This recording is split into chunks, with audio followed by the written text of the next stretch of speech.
You ask Tiger to solve. This deals with linear equations with one unknown. The final result is x equals 20. Let's solve it step by step. Group all x terms on the left side of the equation. Subtract 10 over 2 from both sides. Group like terms. Group the coefficients. Find the lowest common denominator. Multiply the denominators. Multiply the numerators.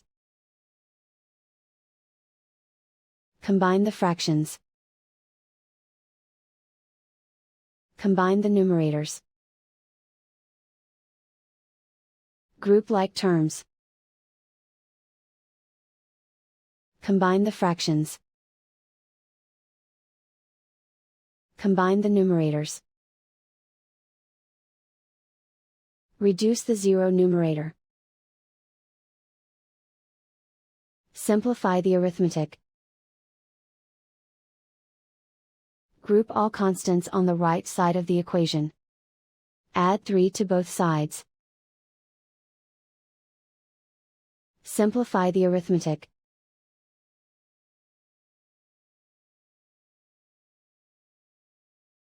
Isolate the x.